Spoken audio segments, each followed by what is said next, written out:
people have died in prison, and the prison done contact the people. They find out through cellmates first before the prison even reaches out. And I don't mean just in a certain small time frame. They're not reaching out for days to let people know what has happened with their loved one. Wow. What's going on, everybody? My name is Mel, and welcome to Life Coaching by Mel. Here at Life Coaching by Mel, we speak truth. I'm not referring to my truth, your truth. I'm referring to the Lord's truth. And one thing I love to do on this platform here is bring interesting people on, and people that have interest in their story or interest in what they do, and have them come speak to you guys, my audience, and see what we can learn from them. And that's exactly what I have today, guys. A young lady by the name of, she's prison marriage coach, Danielle Steele Williams. How you doing today, Danielle? I'm good. Thanks for having me. Oh, it's my honor and pleasure. Now, guys, she's the founder of For the Lives of Prison Wives. She says her mission is to build and maintain marriages, relationships through the bars to reduce recidivism. That's always a hard word for me to say. Right, me too. Take your time saying it every time. Absolutely. And she's also the author of Prayers of a Prison Wife, 30 Prayers to Pray for Your Incarcerated Husband, Prison Marriage Boot Camp Workbook for him, and Prison Marriage Boot Camp Workbook for her. Yes. Yeah, I think that's awesome. We'll get into that a little bit later. I'll let you plug those here in just a moment. Okay. But I did want to start by asking, what exactly is a prison marriage coach, and what inspired you to get into that career? Okay, well, I'll kind of do it backwards. What inspired me to get into that is my husband was sentenced to 22 and a half years in prison. And I had to make the decision at the time, he was my fiance, was I going to stay and wait on him or, go. So I prayed and I got my answer to stick by his side. And that's what I did. It was definitely challenging. I did have my family support, but my family was not in the situation. So, they weren't in my shoes and didn't know exactly how I felt. I also had 2 children. I was pregnant when he went in prison. And I needed support, So one day I go and I look online for support, and I didn't see the support that I needed. And I did run across a website, and that website eventually was not there, but that website was helpful to me. I felt like that was God placing, I don't believe in coincidences, placing that right in front of me. Yeah. Because the young lady's name was Danielle. She, like me, she was a teacher like me. We taught the same grades. Her fiance was in prison. We were struggling with our middle school students. So I did reach out to her and emailed her. And this was, years ago. So TikTok and all that wasn't around yet. But, I emailed her. And one day I came home from work, because that was like my therapy, my relief when I got home from work. And the website was gone. And at that point, I decided, well, I'm strong. I'm about 10 or 11 years in. I probably can do this, And I started supporting prison wives on Facebook. Yeah. So that's how it started. And nice. Prison marriage coach came about after my husband was released. I wanted to make sure that I got through, and not just leading people, but I got finished with the process of waiting, and that he was at home and re-entered. And I decided to call myself prison marriage coach at that point. That's incredible. That's fascinating you say that, because I say that a lot. I get reached out a lot by men and other people that my story resonates with, and they say, man, I want to come on and tell my story.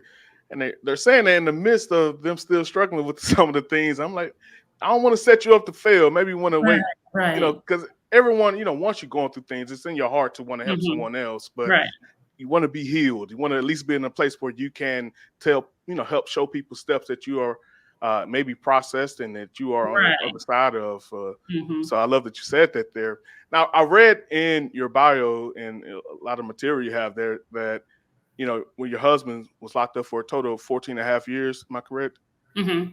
And he was transferred to 7 different facilities. Yeah. Mm-hmm. And so what are some of those barriers you talked about in that bio? Can you help the audience hear some of those barriers that the criminal justice system takes and Jesus.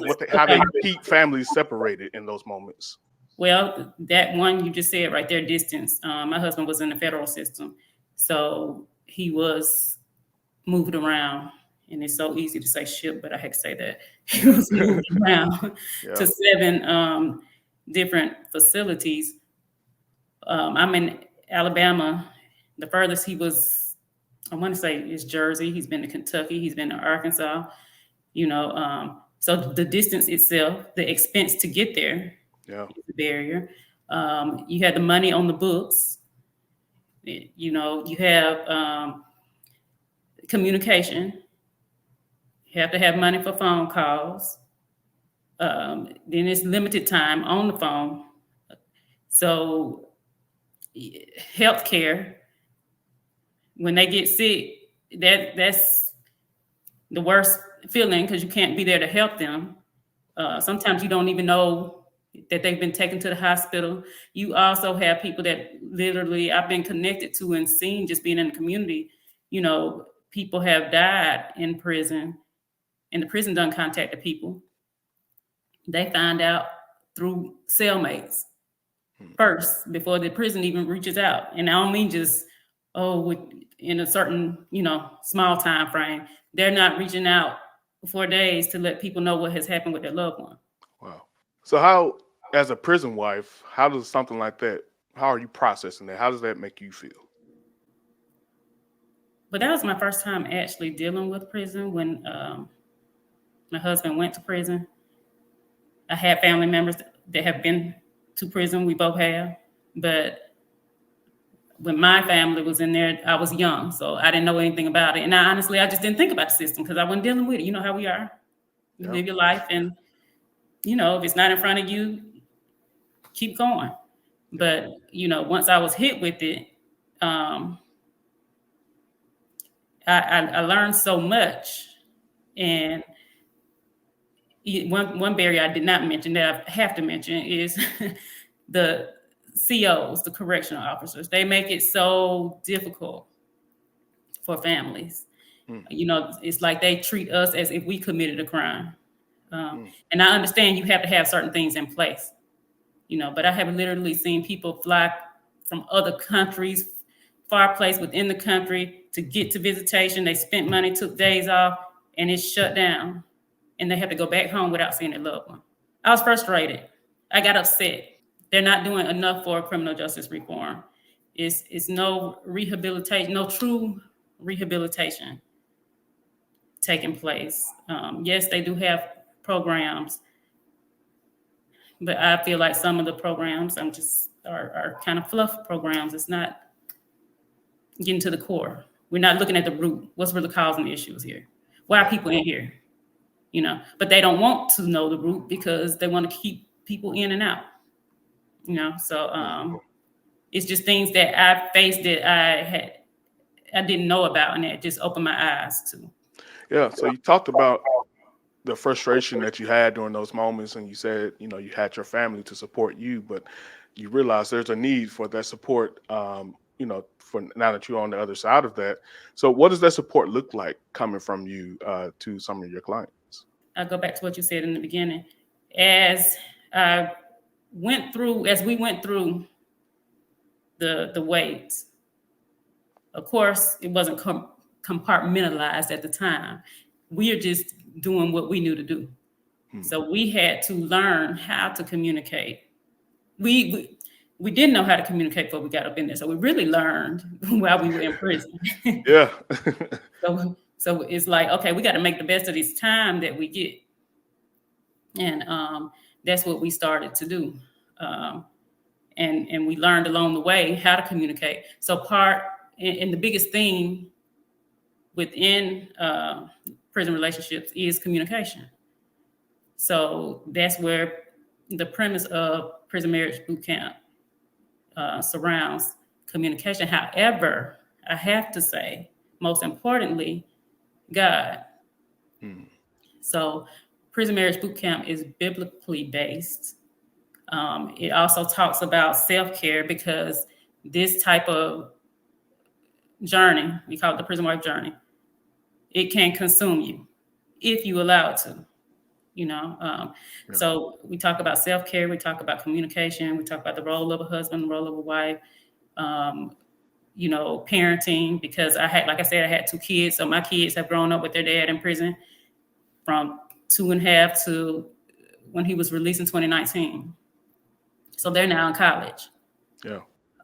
So how do we keep that bond through the prison? So all of that is part of prison marriage boot camp. Yeah. And if this is too personal, just let me know. But I'm curious now because I mean it had to be difficult for you raising 2 kids alone. And you talk about single parenting and things of that nature and co-parenting, and especially in our community. Take us a little bit through that journey. Like, how was that process for you just raising those 2 kids, while your husband's in prison? It was almost a given for me that when we went to visit, that I was going to take them because I wanted them to know him. Some people don't feel like their child should be exposed to prison. I didn't have that thought process. I felt like they should be exposed. I talked to them at different times of their life, so while they were in their toddler stage, I'm talking to them as if they're a toddler. Your dad got in trouble, you know. He broke the rules. Like y'all have rules at school, we adult have laws. He broke the law, so he has consequences. Just like y'all can get on punishment, he's on punishment. So we're going to see him. Right. So I made it a life, lesson.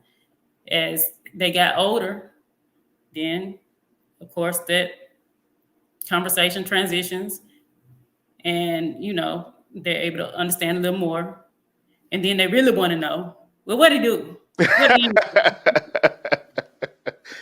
Well, that's for him. So, let y'all holler at him, and when we go to visit, hey, he'll tell you what he wants you to know. Nice. I love it. And so we talk about just this whole niche that you have. This is it's a lot of misconceptions out there. There's a lot of thoughts Yes. that people have about prison overall, and we society just views them, as second class citizens at Mm-hmm. times. Mm-hmm. But as the wife, what are some of the misconceptions that society or people may have regarding prison wives? Oh, you're just dumb, dumb prison wives. Like, why would you do that? And but we come from all walks of life, and I think people forget. I mean, if we watch the news, you have, okay, you got your highest of the high. We know that right now.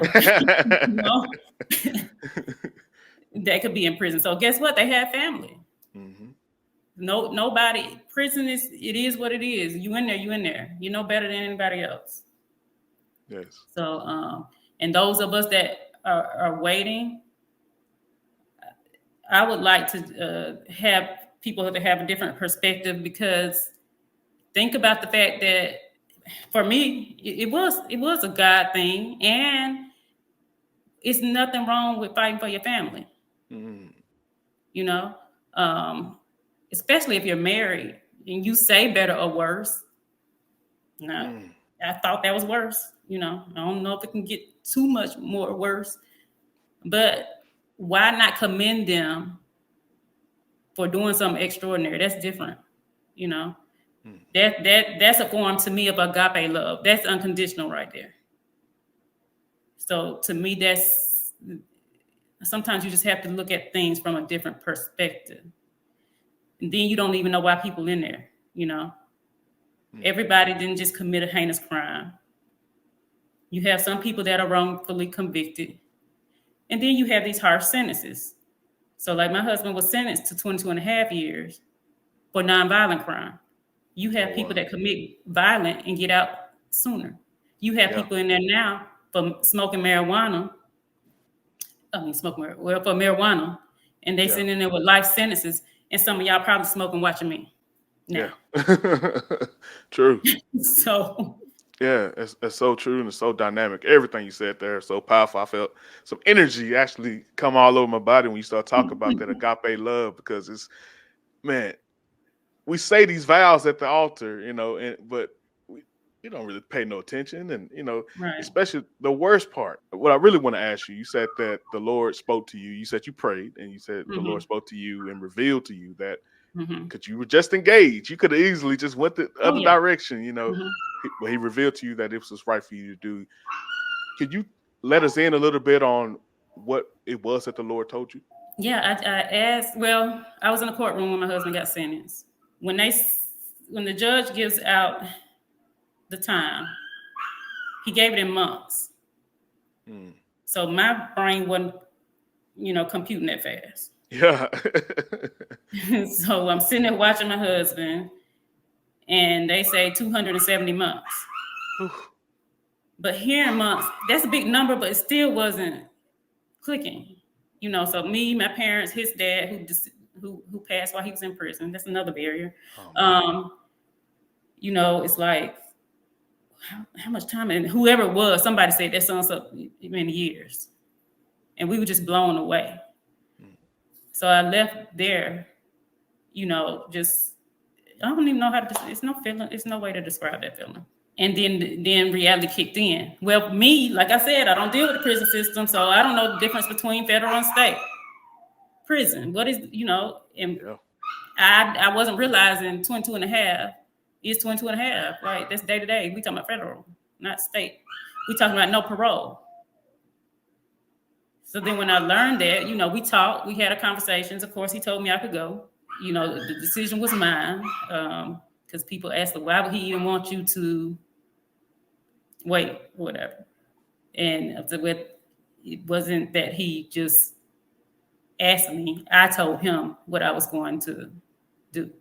He Yeah. even offered for me to, well, don't, I don't say waste your time, but he was like, just go on and live your life is what he told me. Go on and live your life. Right. Yeah. But I prayed about it, and I had gotten confirmation from other things in our life. Okay. So things started kind of lining up. So when he got to this point, I just knew from that prayer and conversations like, okay, I'm seeing things. And now I know it it wasn't really all about him. Mm. It was about me getting through this so that I could help other people too. Wow. That's powerful. And speaking of other people, that leads me to my next question because one of my wife's favorite shows actually is Love Out the Lockup, and I don't know if you ever seen it. And I know it's a dramatization or it's reality, but it's some of it's stage and things of that nature. I've heard, but I want to ask you, being that has been your experience, and the Lord spoke to you and encouraged you to stay, and gave you that confirmation, would you recommend a single woman to become a prison wife? It's two ways to look at that because what we call it MWI, married while incarcerated, Mm. or met while incarcerated. Right. Shall I say MWI, met while incarcerated? Now, we actually have women that do meet people in prison that they had no history with whatsoever and have a relationship with them. Me personally, would I recommend that? I support it. If that's what you want to do, I'm here to support you. So I'm not in that situation. So, but I'm just letting you know you do have women that do that. And I'm not here to, judge those women because they're good people and bad people in prison, and they're good people and bad people out of prison. So at the end of the day, love is a big old risk for everybody. No doubt. No But doubt. and then for those that are like me, all I can say is just be ready for the challenge. And I can tell you to be ready, but everybody's journey is going to be unique. If you could go back, to that sentencing, or Mhm. just around the first year of your husband's sentence, just have a conversation with your younger self, what would you tell yourself? My goodness. That first year of his sentence, If you go back and just, being that you're on the other side of it now, if you can think back to that time frame for you, just talking to your younger self, what would you say to yourself? Oh my, you really came with that question. Oh, I'm like, girl, do you know what you have gotten yourself into? Do you know what you really got yourself into? Everybody has a different path. Um, of course, it was it is your choice, but just always remember to seek God along the way. You don't have to stay. You can walk away at any time, and just make the best of it. Make the best of it. I guess getting to the end of it now, looking back, I wish I wouldn't. It didn't take us so long to figure out how to make it work. But I don't know. That was a good question. That one requires some more thought. For sure, for sure. So let's talk a little bit about that word that's difficult, recidivism.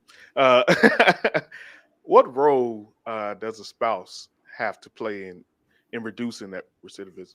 Okay, so that's to me the purpose of prison marriage boot camp, to lay the foundation so that when your loved one returns, the transition won't be as difficult because the challenges are going to be there. And I say reentry never ends, not to say it in a negative way, but it's something that you never forget. My husband will never forget it. His experience, I'll never forget my experience. We can be going on about our day, but something could pop in our head that can trigger, where where we were. Yeah. So it's important for the family to know how to accept their loved one, to be patient. Mm. A lot of times people don't know how their loved one is impacted by prison, and they don't know what they're coming home who's coming home. Neither parties know who's coming home. Yeah. You know, Mm-hmm. so like the purpose of this is to grow together as much as possible, so that when your loved one comes home, it won't be as difficult, but there's still going to be challenges. Yeah. So you still got to get to know each other again. I learned that recently. My husband will be home 5 years next week. Next week, I think it is. I'm still going through things now that I didn't realize impacted me Mm. in the way that we deal with each other. Well, the family don't get focused anyway. So a lot of times with criminal justice reform, it's just that I like to let people know that we are impacted as well when we wait. Yeah. It's both sides that have to adjust to each other. Man, that's beautiful, and I really am inspired, by what you're doing and the things you're saying there. I recently spoke to had on my podcast an uncle of mine who was a career drug addict, and he finally was able to turn around about 10 years ago. Well, actually, he just celebrated 8 years. I apologize. Mm-hmm. This week, and just hearing like the traps that people go through, and like you mentioned earlier, or people not go through, but the traps that life brings when you're in Mm-hmm. that type of mind frame. But like you mentioned earlier, recovery is never ending. You Mm-hmm. always focus on that recovery, and I look at that honestly. I talk about in my channel a lot, rejection, and I Mm-hmm. kind of put that in the same frame of mind, that I'm always recovering from that rejection I've received in my life. So I think the more people communicate with these type of conversations, the more we realize like we really got a lot in common, and they'll help us to stop, judging and stop condemning Mm-hmm. people for their mistakes or their issues. And you touched on something because I've been watching your post about rejection. I was going to ask you Nice. um, too, because you're right.